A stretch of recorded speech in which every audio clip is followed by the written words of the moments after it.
আসসালামু আলাইকুম আমার চাকরি প্রত্যাশী ভাই ও বোনেরা। ইসলামিক ফাউন্ডেশনে এখানে একটা পদ ছিল, প্রথম একটা পদ, এই যে ফার্মাসিস্ট পদ। এখানে 9টি শূন্য পদ ছিল, 11তম গ্রেড। এখানে একটু খেয়াল করবেন, এখানে শূন্য পদের সংখ্যা ছিল মাত্র 9টি। 12,500 টাকা থেকে 30,230 টাকা বেচিক ছিল। স্নাতক বা সমমান যারা মাদ্রাসা থেকে ডিগ্রি ফার্মাসিস্ট ডিপ্লোমা করছেন তারা আবেদন করতে পেরেছিলেন। এখন এই পদের কিন্তু পরীক্ষার সময়সূচি কিন্তু প্রকাশ করে দিয়েছে। আগামী 26 ডিসেম্বর 2025 সকাল 10টা থেকে 11টা অবধি কিন্তু পরীক্ষা অনুষ্ঠিত হবে। অলরেডি কিন্তু আপনারা এডমিট কার্ড ডাউনলোড করেছেন। এখন বিষয়বস্তুটা হলো, এই পদের পরীক্ষা আসলে এমসিকিউ হবে না লিখিত হবে, সেই বিষয়ে জানিয়ে দেবো। এবং এই পদের প্রিপারেশন প্রস্তুতিমূলক একটা সাজেশন রয়েছে, সেটা কিভাবে পাবেন, কতটুকু কমন উপযোগী হবে, বিস্তারিত সকল বিষয় আপনাদের কিন্তু জানিয়ে দিব। তাই ভিডিওটা শুরু থেকে শেষ পর্যন্ত দেখবেন, ইনশাল্লাহ সকল ধরনের তথ্যবলী বিষয়বলী এই ভিডিওর মাধ্যমে আপনারা জানতে পারবেন।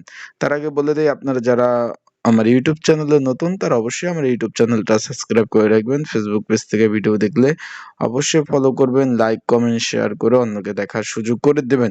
এটা কিন্তু দ্বিতীয় ধাপের পরীক্ষা, আবার বলতেছি এটা কিন্তু দ্বিতীয় ধাপের পরীক্ষা। প্রথম ধাপের পরীক্ষা কিন্তু অলরেডি হয়ে গেছে, এটা কিন্তু অনেকদিন আটকে ছিল, এরপরে এটা কিন্তু দ্বিতীয় ধাপের পরীক্ষা। অলরেডি সকলে অবগত আছেন, জানেন। এখন বিষয়টা হলো, এখন বিষয়বস্তুটা হলো, এই যে ফার্মাসিস্ট যে পদটি রয়েছে, যে পদটি রয়েছে, এই পদটা কিন্তু একদম মানে অফিসার লেভেলে একটা পদ, মানে যেটা বলবো যে 11তম গ্রেডের চাকরি, ভালো একটা চাকরি। ভালো একটা চাকরি, আর এখানে প্রশ্নগুলা কিন্তু অনেক হার্ড হয়। যে সেক্ষেত্রে আর এখানে মোটামুটি ভালোই আবেদন পড়েছে, কারণ বর্তমানে কিন্তু স্নাতক ডিগ্রি আর এই যে ফার্মাসিস্ট ডিপ্লোমা বাংলাদেশে অভাব নাই, প্রচুর।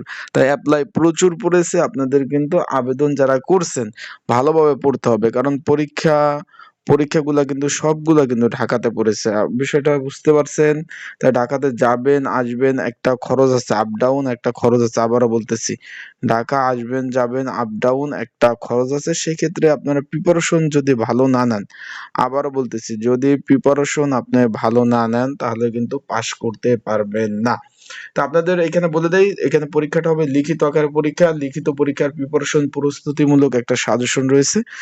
যদি আপনাদের প্রয়োজন হয়, যারা পরীক্ষার্থী রয়েছেন, আপনাদের যাদের প্রয়োজন আছে, স্ক্রিনের উপর নাম্বার রয়েছে, ডিসক্রিপশন বক্সে নাম্বার রয়েছে, এই নাম্বার রয়েছে, পিন্ড কমেন্টে নাম্বার রয়েছে, হোয়াটসঅ্যাপ নাম্বার, এই নাম্বারে মেসেজ করে যোগাযোগ করে আপনারা কিন্তু এই সাজেশনটা নিয়ে পড়তে পারবেন যাদের প্রয়োজন আছে। এই সাজেশনের মধ্যে বাংলা, ইংরাজি, অঙ্ক, সাধারণ জ্ঞান, সাম্প্রতিক বিষয়, কোটা সংস্কার আন্দোলন থেকে শুরু করে, তারপরে এখানে যেহেতু ডক্টর রিলেটেড বিভিন্ন ধরনের প্রশ্নের সমাধানগুলা কিন্তু এই সাজেশনের মধ্যে ইনশাল্লাহ থাকবে, আপনারা কিন্তু পেয়ে যাবেন। আশা করি বিষয়টা বুঝতে পারছেন। যারা এডমিট কার্ড এখনো ডাউনলোড করতে পারেন নাই, যারা এখনো এডমিট কার্ড ডাউনলোড করতে পারেন নাই, তারা আমার হোয়াটসঅ্যাপ নাম্বারে মেসেজ করবেন, আমি আপনাদের এডমিট কার্ডগুলো সুন্দরভাবে ডাউনলোড করে দিব। আবার বলতেছি, যারা এখনো এডমিট কার্ড ডাউনলোড করতে পারেন না, আমার হোয়াটসঅ্যাপ নাম্বারে মেসেজ দেবেন, আমি আপনাদের এডমিট কার্ডগুলো সুন্দরভাবে ডাউনলোড করে দিব। তাই ভালো থাকুন, সুস্থ থাকুন। যারা পরীক্ষার্থী রয়েছেন ভালোভাবে প্রিপারেশন প্রস্তুতি নেন। আসসালামু আলাইকুম।